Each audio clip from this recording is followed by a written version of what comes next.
العلم نور، حصول علم دین سے ہو مشکلات بھی سہل۔ بسم اللہ الرحمن الرحیم۔ ذالک الکتاب، ذالک اشارۃ الی الف لام میم ان اولا بالمؤلف من هذه الحروف او فسر بالسورۃ او القرآن فإنه لما تکلم به وتقضى او وصل من المرسل الى المرسل الیہ صار متباعدا وأشير إليه بما يشار إلى البعيد وتذكيره متى أريد بألف لام ميم السورة لتذكير الكتاب فإنه خبره أو صفته الذي هو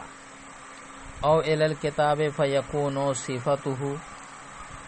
والمراد به الكتاب الموعود إنزاله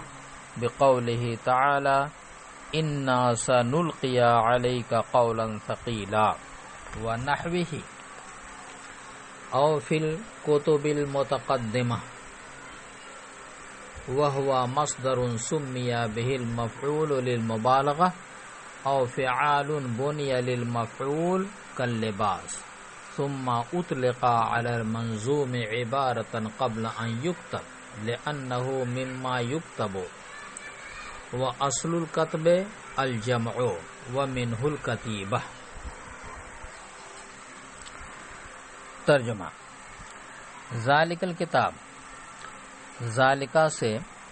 الف لام میم کی طرف اشارہ ہے۔ اگر الف لام میم کو مؤلف من هذه الحروف کی تعویل میں لیا جائے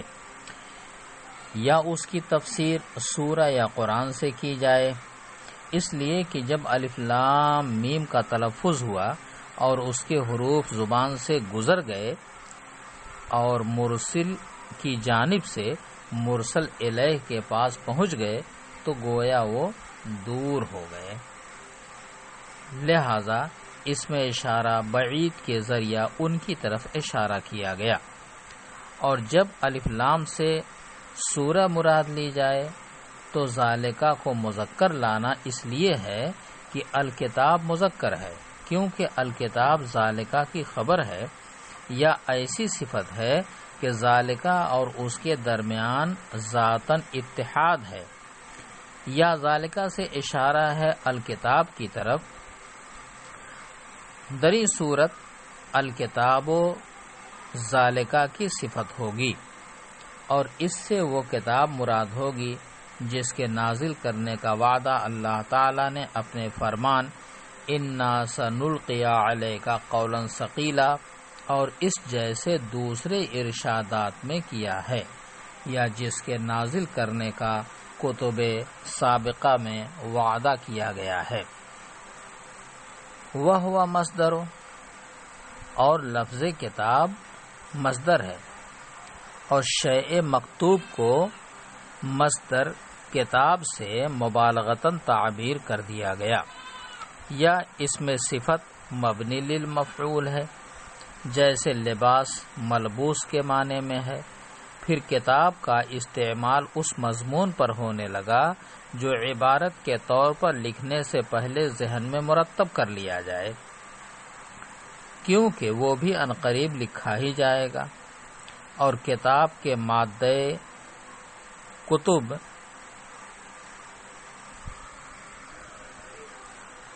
کتاب کے مادہ کتب کے معنی اکٹھا کرنے کے ہیں، اور کتب سے مشتق کر کے کتیبہ لشکر کو اسی لیے کہتے ہیں کہ اس میں بہت سارے لشکر اکٹھے ہوتے ہیں۔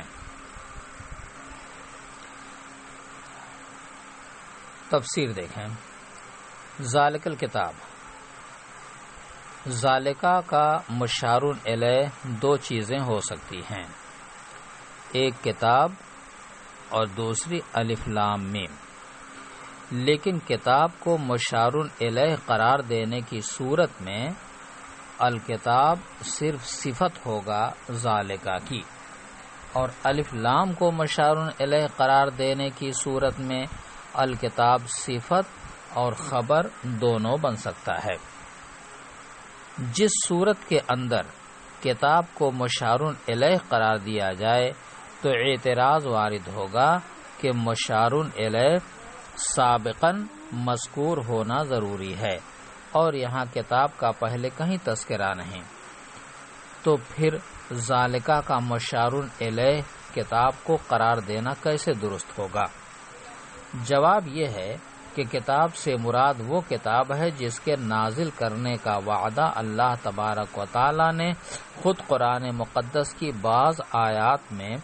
اور پہلی کتابوں میں کر لیا ہے۔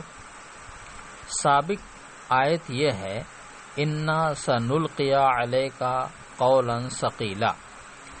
یہ سابق اس لیے ہے کہ یہ سورہ مزمل کی آیت ہے اور سورہ مزمل مکہ میں ابتدائے وحی کے زمانے میں نازل ہو چکی ہے۔ نیز سنقرئک فلا تنسا میں بھی کتاب کا وعدہ ہے اور یہ بھی سابق ہے، اور اسی طرح کتب متقدمہ کے اندر بھی اس کا وعدہ کیا گیا تھا۔ پس جب کتاب کا وعدہ ہو چکا ہے تو چونکہ الموعود کل مذکور ہوتا ہے، لہذا ذالکہ کے مشار الیہ کا غیر مذکور ہونا لازم نہیں آیا۔ اور دوسری صورت یہ ہے کہ ذالکہ کا مشار الیہ الف لام میم کو قرار دیا جائے، لیکن الف لام میم ذالکہ کا مشار الیہ اسی وقت ہو سکتا ہے جبکہ الف لام میم سے مراد المؤلف من هذه الحروف یا سورہ کا نام یا قرآن کا نام ہو، مگر ان تینوں صورتوں میں اعتراض وارد ہوگا۔ اعتراض یہ ہے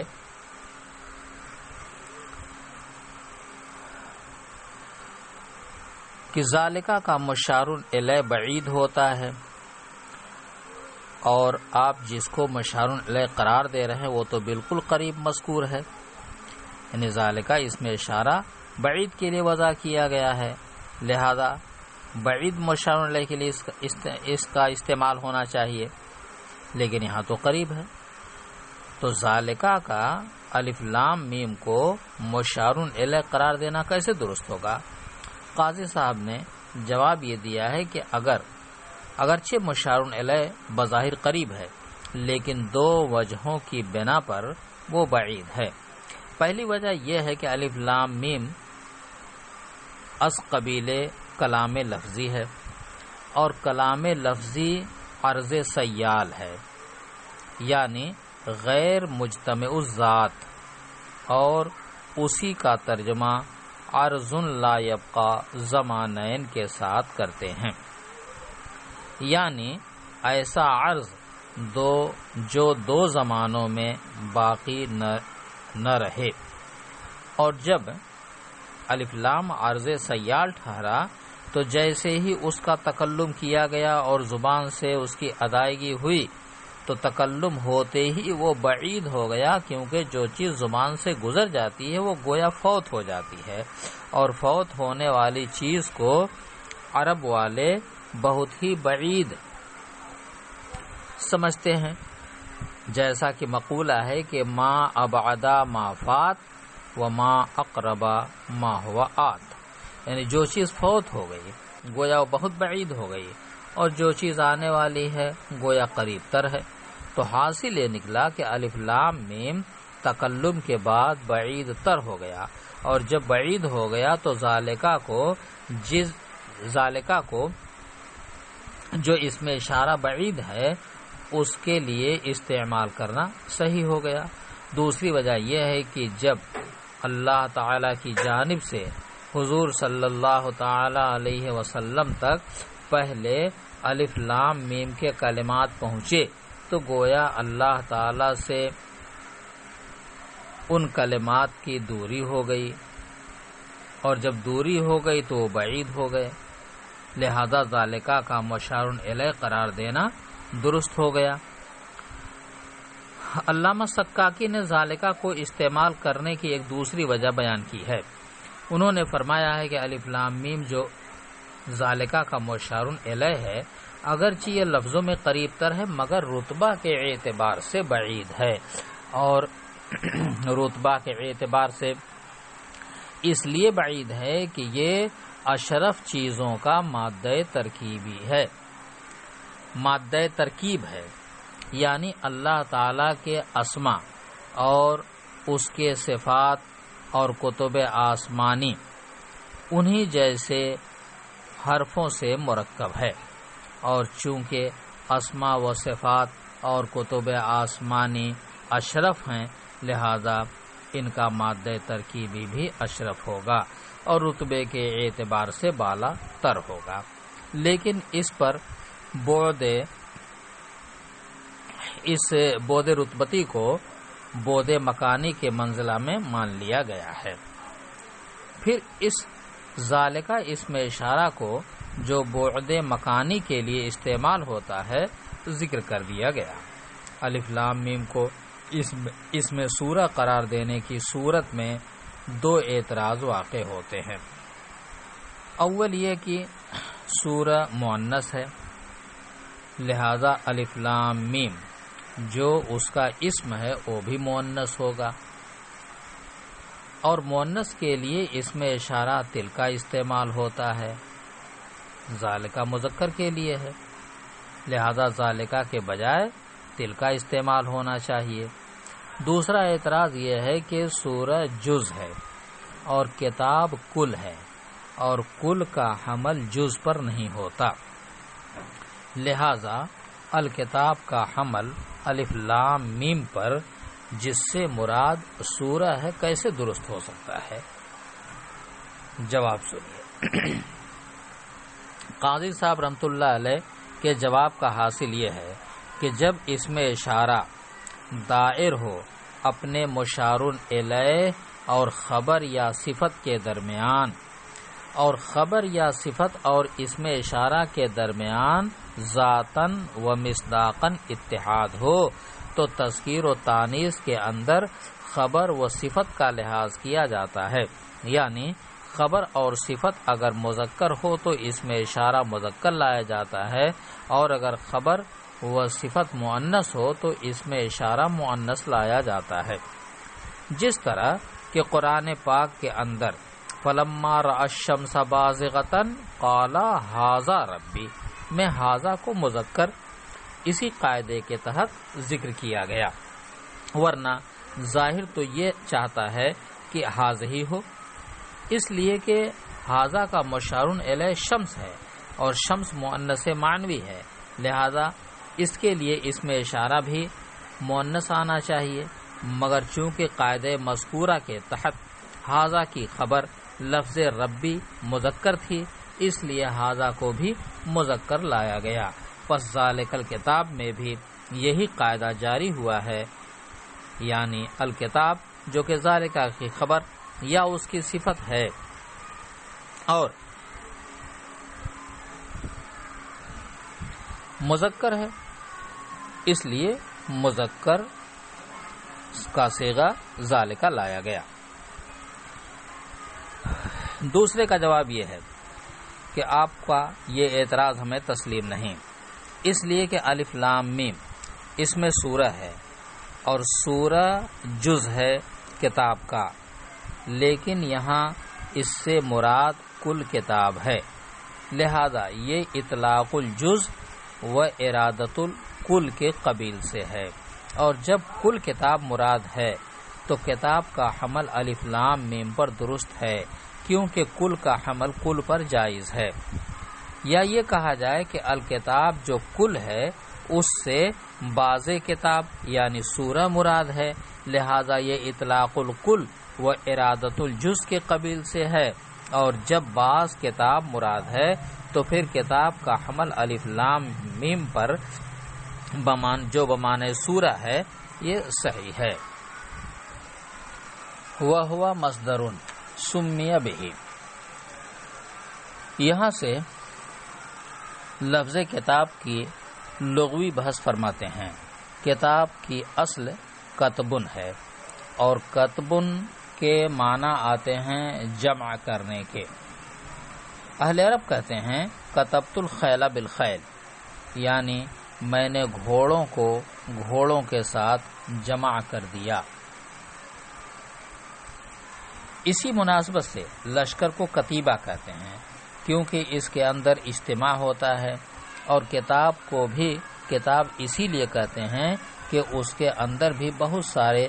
مضامین جمع کر دیے جاتے ہیں۔ بہرحال کتاب کی اصل کتبن ہے۔ پھر لفظ کتاب کے اندر دو احتمال ہیں، یا تو مصدر ہے یا فعال کے وزن پر اس میں صفت مبنی للمفعول ہے۔ اگر کتاب مصدر ہے تو اس کے معنی ہوں گے لکھنا، پھر مبالغتاً نام رکھ دیا گیا شیء مکتوب کا مصدر کتاب کے ساتھ، اس لیے کہ اس مکتوب کے ساتھ مصدر کتاب کا کمال تعلق ہے، گویا وہ مکتوب عین کتاب بن گیا۔ جس طرح کے کسی مضروب کو مصدر ضرب کے ساتھ نام رکھ دیا جائے تو گویا یہ تسمیت الشیء باسم ما یتعلق به کے قبیل سے ہے، اور اگر اس میں صفت ہے مبنی للمفعول ہے تو معنی میں مکتوب کے ہوگا، جس طرح کی لباس ملبوس کے معنی میں ہوتا ہے۔ پھر مجازن استعمال ہونے لگا اس چیز کے اندر کہ جو عبارت کے طور پر ذہن میں منظوم و مرتب ہے۔ وجہ نام رکھنے کی یہ ہے کہ عنقریب اس کو بھی لکھا جائے گا، تو اس صورت میں کتاب کا اطلاق مرتب فی الذہن کے اوپر تسمیت الشیء باسم ما یؤول الیہ کے قبیل سے ہوگا۔